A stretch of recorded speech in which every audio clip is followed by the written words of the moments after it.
And this is entitled The Christian's Response to Difficulty. Sabi ho ng Romans 12, rejoice in hope, be patient in tribulation, be constant in prayer. So tayo ay sandaling manalangin. Dakilang Diyos, salamat po sa araw na ito na naging maganda na muli ang kakanahunan matapos ang ilang araw ng panganib ng paghihirap sa marami ho namin mga kababayan at even dito sa Calabarzon area. Salamat Lord na naging maayos ang panahon ngayong araw na ito nang sa gayon ay kami at ang iba pang mga churches all over the Philippines ay magkaroon ng pagkakataon muli na makapagtipon-tipon. At dalangin namin o Diyos na sa panahon ng aming pag-aaral po ng iyong mga salita, kayo aming Ama ang siyang gumalaw, ang iyong na Espiritu, ang siyang magbigay sa amin ng kaliwanagan. Tulungan niyo kami, Panginoon, at muli niyo akong gamitin to stir up the faith of my beloved brethren, continually encouraging them by the work of the Holy Spirit, and strengthening, Lord, their faith through the truths of your word. Salamat, Panginoon, at sa lahat ng mga accomplish na kayo lamang ang mabigyan ng lahat ng papuri at pagsamba. Sa pangalan po ng Jesus, Amen and Amen.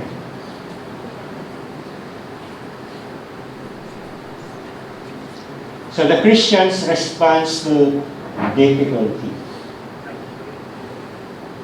Nung tayo ho ay naging Kristiyano na, and I'm sure you can go back to the day na pwede niyong sabihin na yun yung araw na nakilala ko, o ako ay na-save, o ako ay na-convert.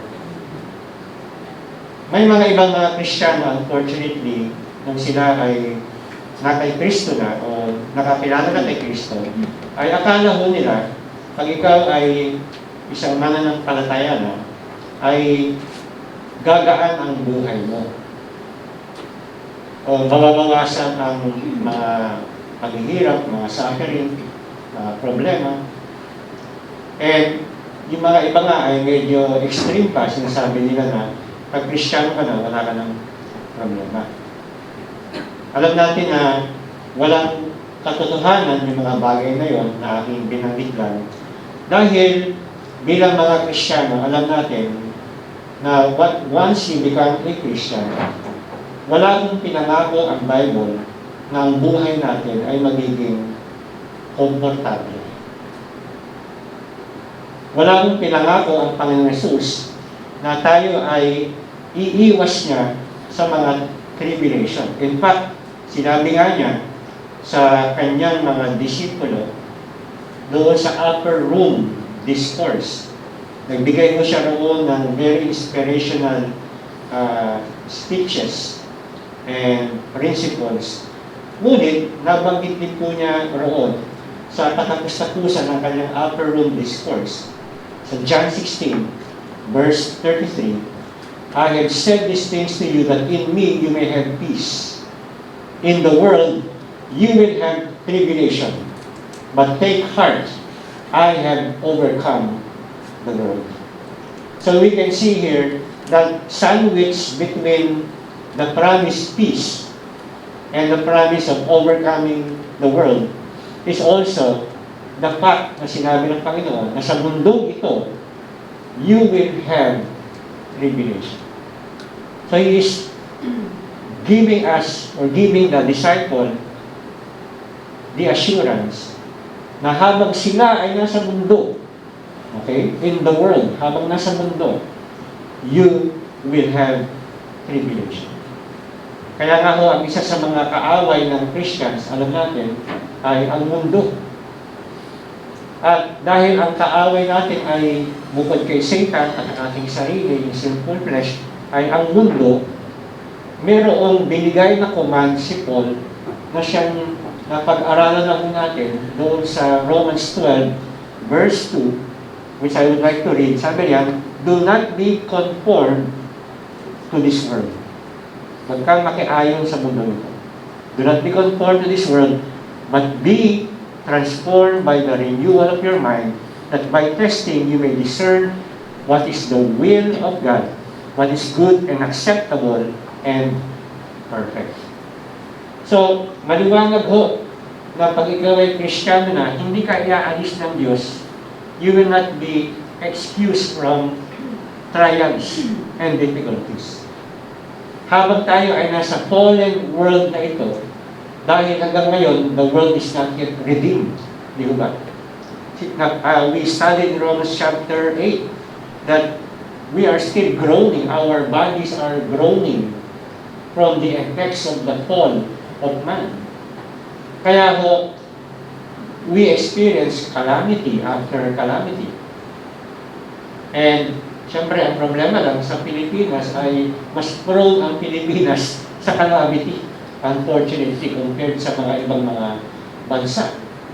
We can see repeated stories of people dying because of, na daganan ng lupa yung kanilang mga bahay, landslide, and people, I don't know, out of siguro economic limitations, they continue to live in places na talagang danger zones na tinatawag.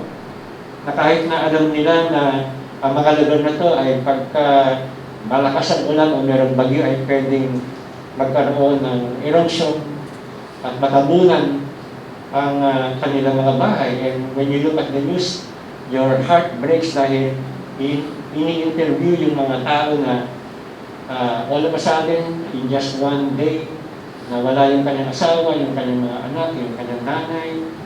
Di ba nakakalungkot ko? And this only reminds us na the reality na talagang as we are living in this world, we will have tribulation. And the mere fact that you become a Christian, dadagdagan yung iyong mga difficulty sa buhay. Because kung hindi ka Christian, halimbawa, kung hindi ka Christian, ano ba yung mga difficulty na pwede mong pagdaanan? Halimbawa, kung estudyante ka, yung difficulty of studying, pag ikaw ay isang worker sa isang kumpanya, siyempre yung difficulty in performing yung mga duties and responsibilities, paano makakasyahin yung kinikita mo to be able to save and to be able to feed your family. And then, pag ikaw ay naging Christian na, kung akala mo ng iba ay mababawasan yung kanilang problema, ay madadagdagan pa. Bakit to? Kasi meron na tayong bagong kaaway. Ano yung kaaway na yun? Yung mundo. Yung mundo kasi ng araw, kakampi mo. Kakampi mo natin dahil kung ano yung ginagawa ng mundo, ay ginagawa natin. Bahagi mo tayo ng mali at evil na sistema ng mundo. So definitely, yung mundo, hindi ka ino-oppose, hindi ka pine-persecute, hindi ka sinasaktan. Pero, nung ikaw ay hindi na nagko-conform sa mundo, na siyang sinasabi ng Bible na pag Christian ka na, hindi mo na ginagawa yan, Romans chapter 12, verse 2, ang nangyayari ngayon, the world begins to hate us. Nagagalit ang mundo. Kaya sabi ni Christ, if the world hates me, the world will also hate you. So, yun ang reason po bakit ang mundo galit sa atin. Dahil yung ating pamumuhay na godly, na righteous, many of them, they do not really, appreciate that. Parang nakikita nila na parang it is a silent and yet very powerful rebuke sa kanilang mga sinful lifestyle. And, of course, when we begin to share the gospel, nagdagan pa na mag-share ka ng gospel, there will be another wave of opposition na matatanggap po natin. Because we know that Satan will always use yung mga tao para hadlangan yung ating pag-witness. And we see that even in the book of Acts, whenever Paul would go to different places, it would either be a revival or a riot na kanilang na-experience. Because Satan would continue to agitate yung mga evil men para i-persecute yung mga taong nagdadala ng mensahe ng mabuting balita. Kaya ho, reality check, habang tayo ay nasa mundo, meron hong difficulties, meron hong trials, at meron hong mga challenges na lagi ho natin kakaharapin. So the issue is not meron bang trial o wala. The issue is how will you respond to these things. Kaya ho, we live in this kind of situation at tinuturo din Paul sa atin tatlong bagay na parang ito ay survival kit in times of suffering. You know, when you go to a forest, halimbawa, you will stay there for, let's say, 1 week, meron kang pinakailangan dala-dalang kit, like a survival kit, just to make sure na during your stay sa lugar na yun, ay ikaw ay makakasurvive. In this life, we need a survival kit of sort para tayo makasurvive. At may tatlong bagay na binabanggit si Paul sa atin. So ano yung una? In the next slide, we can see that as Christians, we have joyful hope. Kaya sabi ni Paul, rejoice in hope. Ngayon ho, yung hope in the Bible is a confident expectation that something will happen. So hindi po ito yung understanding ng mga tao na I hope so, sana mangyari, pero wala nang silang confident expectation na talagang mangyayari yun. So parang lang, hoping against hope, as they say. So bakit po tayo rejoicing in hope? Because of the certainty of our hope, we are able to experience true joy while suffering in life of what will one day be ours. You know, when you look at the writing of Paul in the book of Romans, in the next slide, we can see na si Pablo ay kanyang kinokonekta ang pag-asa sa tribulation and perseverance. Halimbawa ho, sa Romans 5:3 hanggang 5, sabi niya ron, and not only this, but we also exult in our tribulations, knowing that tribulation brings about perseverance, and perseverance proven character, and proven character hope.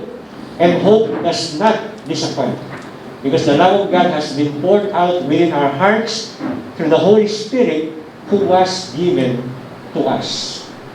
At gayon din sa Romans 8, in the next slide we can see, sabi rin Paul, beginning at verse 24, for in hope we have been saved, but hope that is seen is not hope. For who hopes for what he already sees? But if we hope for what we do not yet see, with perseverance we wait eagerly for it. And in the same way, the Spirit also helps our weakness. For we do not know how to pray as we should, but the Spirit Himself intercedes for us with groanings too deep for words. So, this is not the first time na binanggit ni Paul yung salitang hope sa Romans 12:12. Nabanggit na po niya sa mga verses sa ating binasa na pag ikaw ay naging believer, yes, you will have tribulation, sabi ng Romans 5:3. Pero yung tribulation na yun, we must look at it as God's way to cultivate perseverance or patience and proven character sa buhay po natin. At sinasabi riyan na yun ay nagbibigay sa atin din ng pag-asa. Nagbibigay sa atin ng pag-asa dahil nga meron tayong katiyakan na yung pag-ibig ng Diyos na siyang tunay na naibuhos na sa ating mga puso ng banal na Espiritu ay nagbibigay sa atin ng katiyakan that the steadfast love of the Lord never ceases and they are new every morning, and therefore every day that we wake up, nandun po yung ating pag-asa. Kaya yung pag-asa na yan ay hindi pa totally na nare-realize dahil meron pong future aspect yung pag-asa na yan. And while we perseveringly wait for that day, the Holy Spirit continue to strengthen us even in our time of prayer. The Holy Spirit encourages and gives us the blessed hope, because the Holy Spirit always reminds us that we have been sealed for the day of salvation. Ephesians 1:14.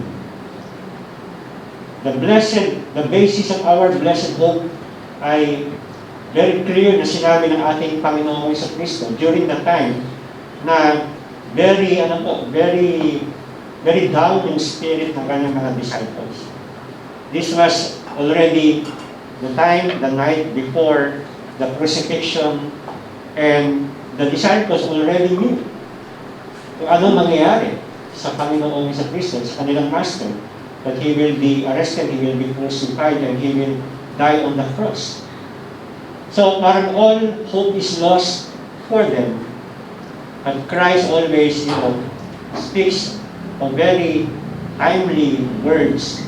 At yun ang kanyang ginawa dito. In the next slide, we can see yung sinabi ni Jesus Christ in John 14, verses 2 and 3. In my Father's house, actually verse 1, sabi niya, let not your hearts be troubled, believe in God, believe also in me. In verse 2, sabi niya, in my Father's house are many rooms. If it were not so, would I have told you that I go to prepare a place for you. And if I go and prepare a place for you, anong sabi niya? I will come again and will take you to myself, that where I am, you may be also. So yun po yung ating batayan, pundasyon ng ating pong blessed hope, na hindi mo habang buhay nandito tayo. Amen? Parang isang estudyante na bakit siya nag-aaral at bakit siya nagtsatsaga na mag-aaral at nagpupuyat na mag-aaral sa kanyang mga assignments, sa kanyang mga exams na darating. Kasi meron siyang pag-asa na one day, yung fruit ng labor niya, makukuha niya. He is looking for that day na siya ay aakyat ng entablado. Hindi para maglinis sa entablado, kundi para tanggapin yung diploma. At yung iba ay mas mataas na pangarap, hindi lang basta umakyat ng entablado, kung hindi mabigyan, masabitan ng medalya. At they even look beyond that.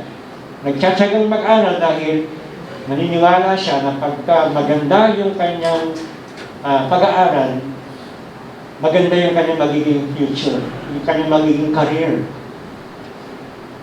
So, the student looks beyond the present.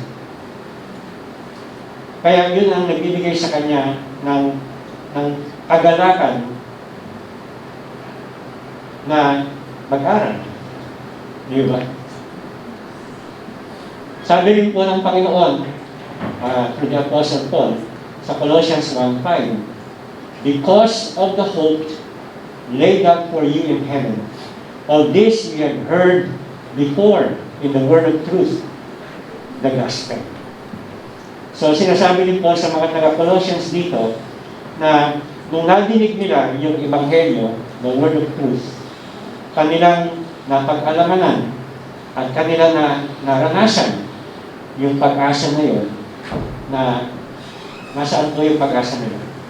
It is secured in heaven. Ibig sabihin, wala kong pwedeng makanakaw ng pag-asa na yun. Sometimes we have hopes dashed into pieces or stolen by someone dahil nangyayari ko talaga yan dito sa mundo.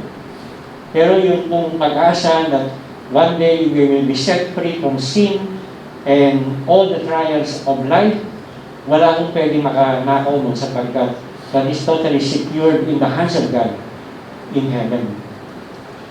Kaya ho, binabanggit dito na bilang mga Kristiyano, ano ho meron sa atin? We have joyful hope. We rejoice in hope.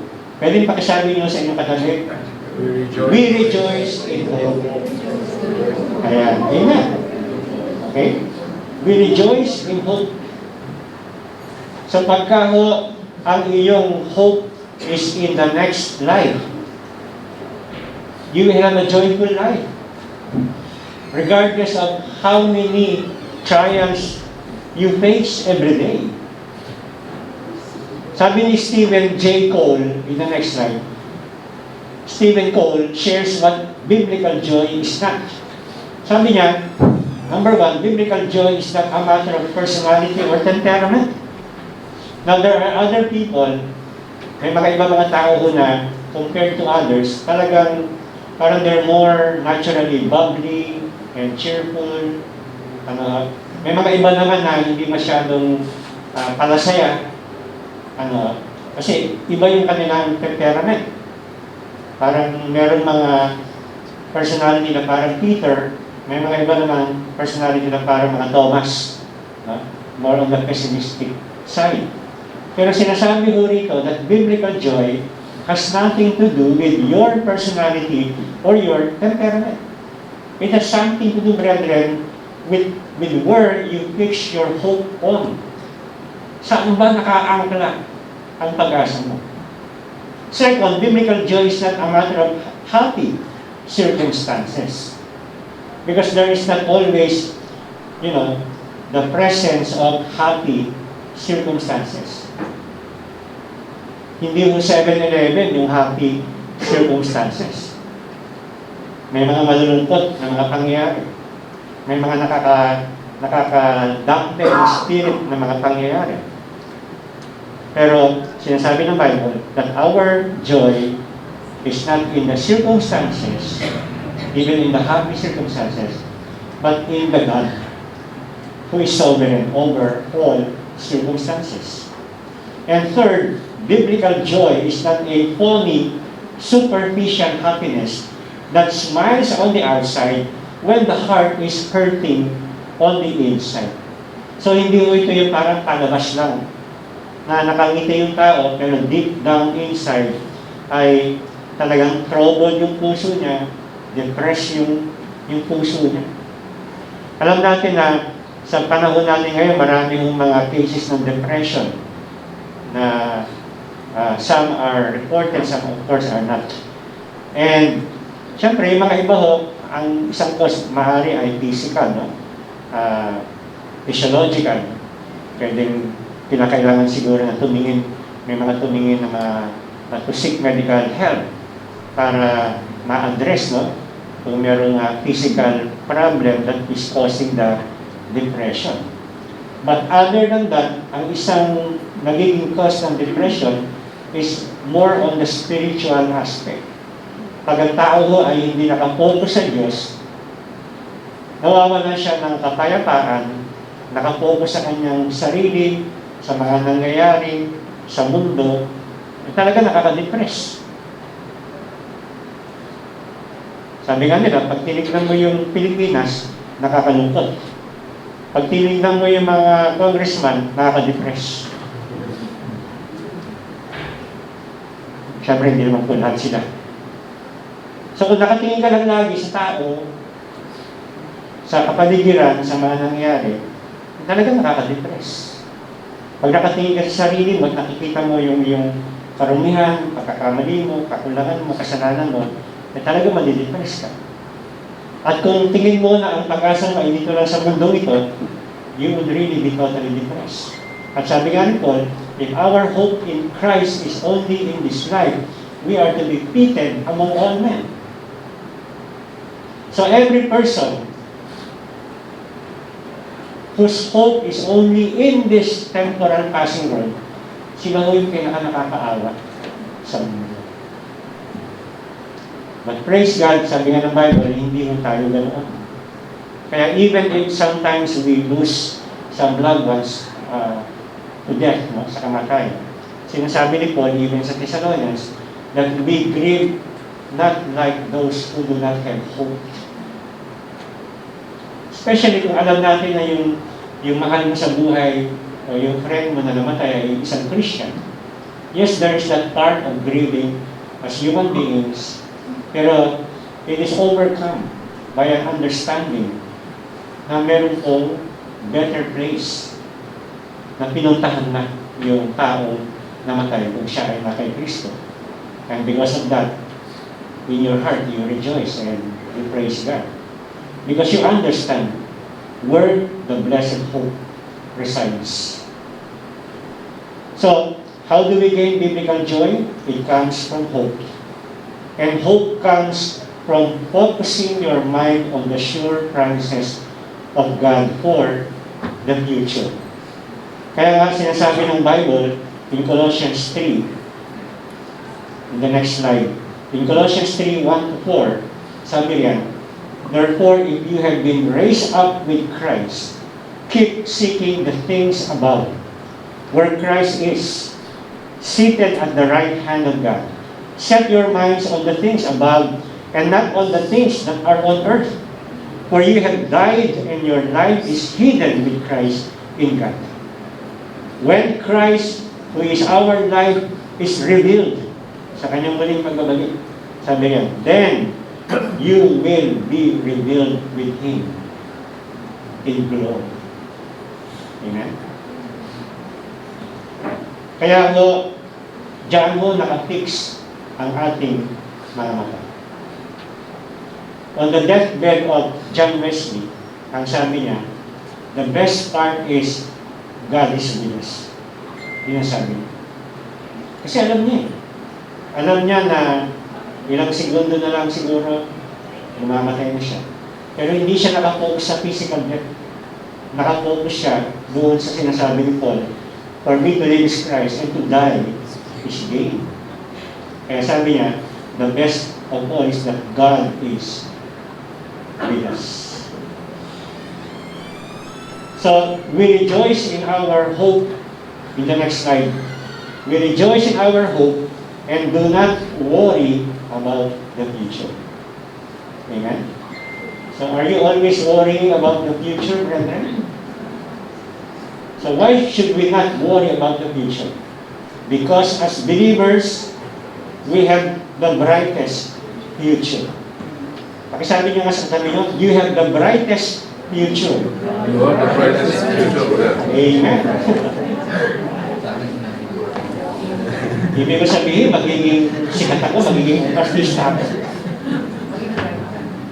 Titira sa pinakamalaking bahay sa mundo nito, hindi ko. Ang sinasabi yung sa atin, in the book of Revelation, chapter 21, 3 and 4, I heard a loud voice from the throne saying, behold, the dwelling place of God is with man. He will dwell with them, and they will be His people, and God Himself will be with them as their God. Ito maganda. He will wipe away every tear from their eyes, and death shall be no more, neither shall there be mourning, nor crying, nor pain anymore, for the former things have passed away. Meron pa ho bang gaganda dyan sa future na yun? Wala na ho. Kaya, if you are a believer, you have the brightest future. And that is a certainty. That is a hope. Hindi ho hope so, but a confident hope. That's why hope, sabi ni Charles Swindoll, in the next slide, it says, hope is the anchor of the soul, the steadfast assurance that God is faithful even when circumstances seem uncertain. I'm not sure kung fake news o totoong news yung aking nabasa 2 days ago na namatay na raw si Charles Swindoll. I'm not sure. But anyway, whether he's still alive or siya pinuhan ng Panginoon, we totally agree sa kanyang sinabi. And by the way, Charles Swindoll has a very godly and a man of great integrity na ministry na binigyan in our generation. And in fact, kung talagang siya nga ang kinuha ng Panginoon, yung kanyang faith was now turned into sight as we will see the Lord face to face. Now the next thing that we should be able to show as an attitude and response of a believer in times of difficulties is to endure affliction that come. Ang sabi mo ng verse 12, the second part, be patient in tribulation. Pwede mong pakisabi nyo sa inyong katabi, be patient in tribulation. Pagka mag-asawa, baka sabihin, be patient with me. Okay, I'll be patient with you. Now, ang Greek word translated tribulation means pressure or outside pressure. It is to be crushed. Alam niyo ho, bilang mga Kristiyano, gaya na sabi natin kanina, yung tribulation po is already a given. It is part and parcel of the Christian life. Kaya nga ho, even yung mga Thessalonians, sinulatan sila ni Paul, we can see that in the next slide, para kanilang maintindihan yung kanilang buhay in relationship with tribulation, para hindi sila magulat na ito'y bahagi ng kanilang buhay. Ang sabi ng 1 Thessalonians 1:6, and you became followers of us and of the Lord, having received the word in much affliction with joy of the Holy Ghost. 1 Thessalonians 3:3, that no man should be moved by these afflictions, for yourselves know that we are appointed thereunto. 2 Thessalonians 1:4, so that we ourselves glory in you in the churches of God for your patience and faith in all your persecutions and tribulations that you endure. So, paulit-ulit na sinasabi ko ni Pablo na nung sila ay naging tagasunod na ng Panginoon, nung kanilang tinanggap na ang Panginoon, ay kasama sa we can say package deal. Package deal ho kasi hindi ho tayo tinanong ng Diyos na gusto mo bang may suffering bago mo ibigay ang buhay mo sa akin. Hindi ho. It is God who determines. It is appointed. If it is appointed for us to die and to be born, it is also appointed to us to go through tribulations. Pero ang maganda naman ho yan, siyempre, alam natin that these tribulations are what? Are God's way to what? To instill and to cultivate in us yung tinatawag mo na patience. In the next slide, we are commanded that we must endure our afflictions with patience.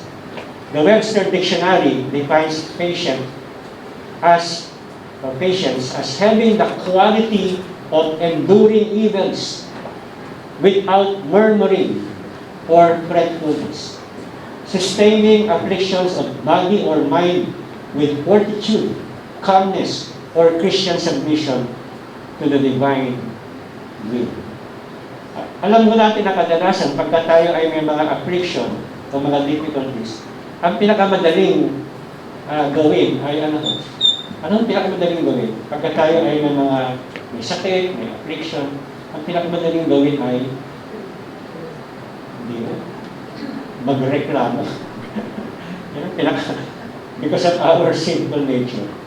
Yun ang pinakamadaling natural na ginagawa natin. Magreklamo ko tayo. Parang, Lord, bakit ngayon ba ako nagkasakit? Di ba yung mga ganyan? So yung timing, nireklamo mo na. Lord, bakit ganito yung sakit ko? Bakit ang tagal ng sakit ko? Bakit ang tagal ng recovery? Lord, bakit ba dinalang pa yung tao niyan sa buhay ko? Tinig sa lalamunan. So, lagi ho tayong, wala hong eskwelahan na nagtuturo sa iyo na magreklamo, pero yan po ay talagang innate na sa atin. na tayo ay mga reklamador. Amen? Well, wala ako lang. Wala ang reklamador sa buhay. Kawawa naman ako. Reklamador mo tayo. Kaya bilang mga Christian ay ang isang bagay na kinakailangan pong ma-cultivate sa atin ay yung patience. Sinabi ho ni James, wala ko sa screen, pero you can look at this verse in your Bibles. Sinabi ni James sa chapter 5 ng kanyang libro, beginning at verse 7, be patient, therefore, brothers, until the coming of the Lord. So darating ho ang Panginoon, amen? Pero habang naghihintay tayo sa kalagitnaan po ng mga tribulation, kaya ang konteksto nito ay sa kalagitnaan ng trial, dahil gagamitin po niya rito yung halimbawa ni Job. Be patient. See how the farmer waits for the precious fruit of the earth, being patient about it until it receives the early and the late rains. You also be patient. Ayun naman yung word na patient. Establish your hearts, for the coming of the Lord is at hand. Kaya inulit na naman. Do not grumble. Ayan. So, pagka walang patience, ano nangyayari? Grumbling. Do not grumble against one another, brothers, so that you may not be judged. Behold, the judge is standing at the door. So, meron pong kaakibat, na pag-uusga ang Panginoon Diyos sa mga tao na walang tiwala sa Kanya at lagi walang nagrereklamo. As an example of suffering and patience. So, we again saw the word patience. Brothers, take the prophets who spoke in the name of the Lord. Behold, we consider those blessed who remain steadfast. You have heard of the steadfastness of Job, and you have seen the purpose of the Lord, how the Lord is compassionate and merciful. We know that Job was a great man of God. So kung meron pong tao during his generation who did not deserve na magkaroon ng napakatinding trial sa buhay niya, it was Job. And yet, of course, Job had this time of, we can say, confusion and times na he was looking for answers mula sa Panginoon Diyos. There were times na he was, of course, struggling, and yet, he was continually holding on sa kanyang tiwala sa Panginoon Diyos. And day after day, while he was scrubbing his body with boils all over, and while he was enduring the nagging of his wife, who told him to no longer hold on to his integrity and just die, and while he was continually, nursing the pain in his heart na nawala ang lahat ng kanyang mga anak, never mind the wealth, pero nawala yung lahat ng kanyang mga anak, at nasira ang kanyang kalusugan. And the wife there was a time that the wife was no longer supporting him. The Lord was doing something inside Job. Yun yung bagay ko na makalaga. Ano bang ginagawa ng Diyos sa loob, sa puso ng tao? Kasi yung panlabas, madaling makita po yun. At minsan doon natin nire-rate yung success ng isang Christian. Yung panlabas niya. Maganda ba? Prosperous ba? Maayos ba? Komportable ba? Pero lahat ng yun kay Job. But there was one thing na kinakailangan kong i-tweak sa kanyang character. At ano po yun? Siya ho ay impatient. Sometimes when life is so comfortable, it destroys it destroys patience, the virtue of patience. Because you think na everything can be yours, you can get things na ganun-ganun lang, ora mismo. So Job has to learn to depend on God day after day. And of course, alam natin na the Lord revealed more of who He is in the life of Job. And John understood, first thing, the sovereignty and the rulership of God. That God would do as He pleases. God is in heaven, sabi ko ng Psalmist, He does whatever He pleases. Pag ganun po ang ating understanding, we have patience. At tandaan natin na patience is a very important quality na kinakailangan po we should all seek to grow in. After all, ang kauna-unahan po characteristic ng pag-ibig, sabi din po sa 1 Corinthians 13 verse 4, love is, ano ba sabi? Patient. Pakisabi mo sa katabi nyo, love is patient. Amen. Love is patient. And love is kind. 1 Corinthians 13 verse 4. Kaya po, honest and good-hearted people na nakikinig ng salita ng Diyos, they cling to God's Word in the midst of difficulty, and they are patient to wait upon God. Basahin niyo po yung napakagandang psalm ni David in Psalm 27. It is about patience. Sabi niya, that I believe that I will still see the goodness of the Lord in the land of the living. God also has to teach David a lot of patience dahil akala niya, kung siya ay naging isang overnight sensation, na nakatay niya si Goliath, akala niya yung road to the throne will be very easy. Pero nagkaroon nga po ng challenges dahil si King Saul was after his life. And he had to go from cave to cave, parang magtago, to run for his life. God had to teach him patience as well. So God gives us the most important thing in life. Even though we are going through hardship, ang mahalaga ang Diyos nagbibigay sa atin ng power to endure hardship. Amen? Galing mo sa vision. But we must learn and grow in this fruit of the Holy Spirit. Kaya sa Bible, ang synonym ng patience, yung mga lumang translation ay yung salitang long suffering. Ibig sabihin, kahit na nagsasuffer ka na ng long, di ba? Napakahaba ng suffering. Parang throughout your life, you're suffering.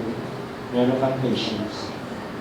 Because God is allowing you, brethren, to understand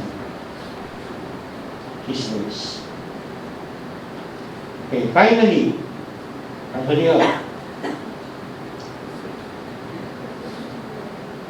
verse 12, letter C. Faithful in prayer. Ang isabi mo sa katabi mo, faithful in prayer. Faithful in prayer. Amen. Pag sinabi din po na faithful, ibig sabihin po ay devoted or constant. So yun po yung Greek na proskartereo. Meaning, literally to be strong toward something. It also carries the idea of steadfast and unwavering. So kinakailangan lang po talagang established, kinakailangan firm, kinakailangan stable. Hindi pa pwedeng shaky yung prayer life.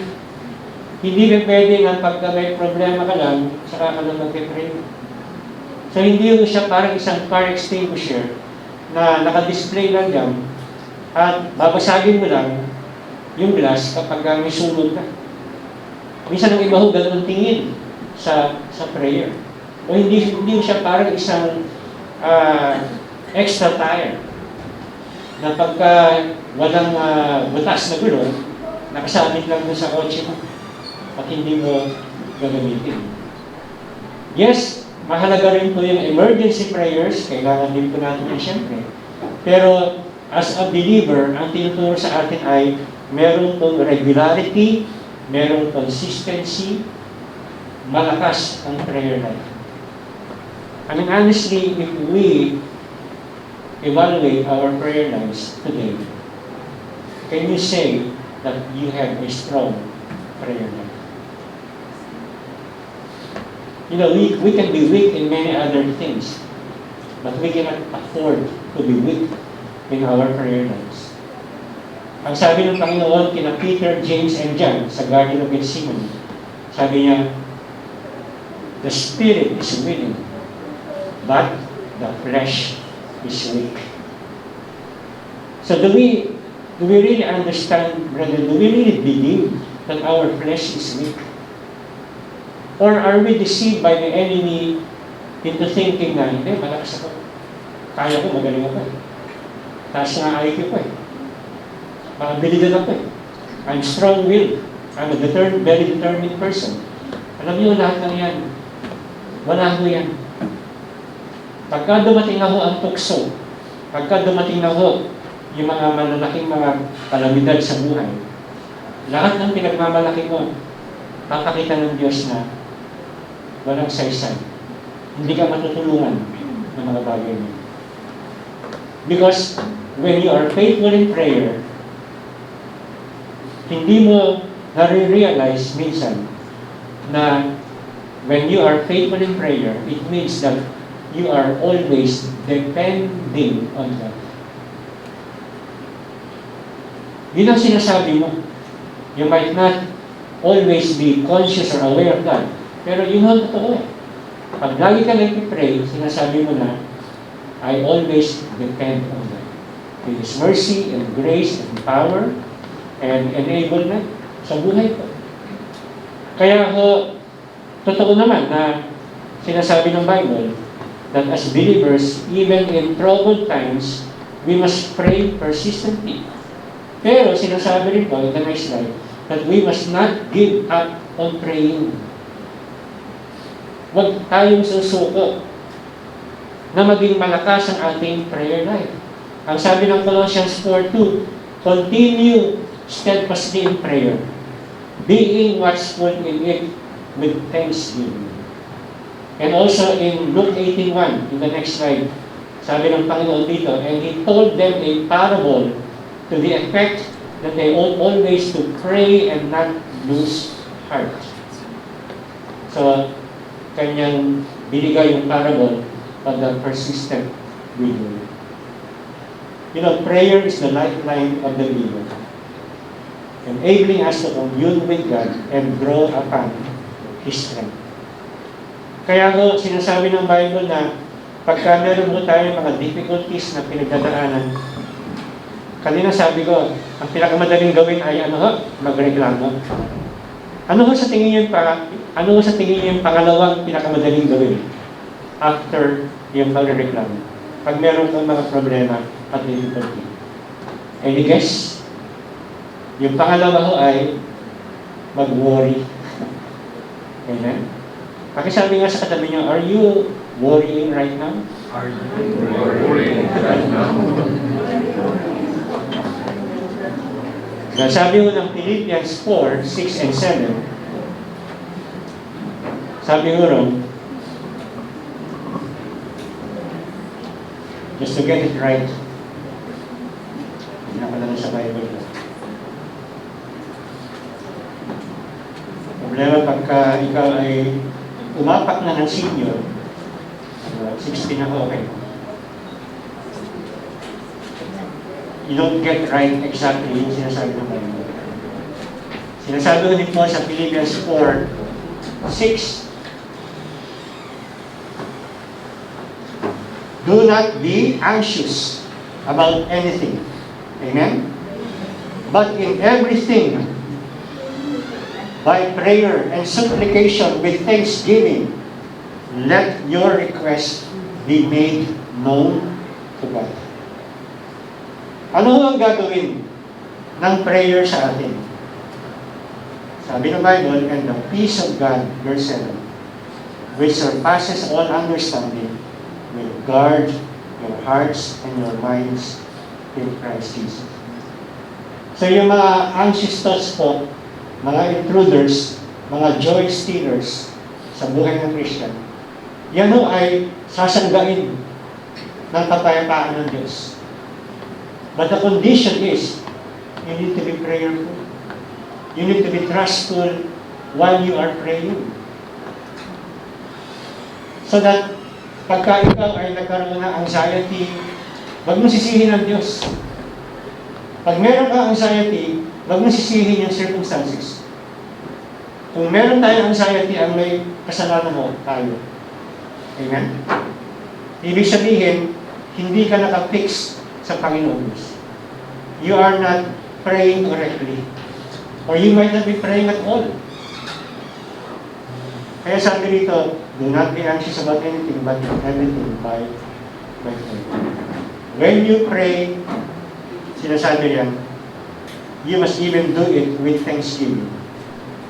If you are praying with a thankful heart, brethren, you will have peace that surpasses human understanding. So, when there is persistent prayer, it aligns our hearts with God. Kaya ho yung peace niya dumarating sa buhay natin. Yan ho ang glory ng Christianity. Na kahit na sa katutak na problema ang dumapo sa buhay mo, meron ka pa rin kapayapaan na hindi malirik, na surpasses every human understanding. We find strength to persevere in hope and overcome every trial. Kaya sabi nga ni Martin Luther, prayer is not overcoming God's reluctance. It is laying hold on His willingness. You know, God is willing. Prayer, by the way, comes from God. Ang Diyos nga ang nag-iimbita sa ating manalangin. So, siya ko ang may willingness na magbigay sa atin ng ating mga spiritual needs, most of all. And that includes joy and peace in times of trials. So in conclusion, brethren, as we end, last slide natin. If you are a Christian, you have great hope. Rejoice in it. When affliction or persecution comes, endure it for Christ. Persist in prayer. Do not neglect this wonderful privilege. Talk to our sovereign instead of fretting. If you do not know Christ, then He invites you to Him at this very time. Tayo ba'y manalangin? Dakilang Diyos, tunay na mga bagay ito hindi namin kaya gawin.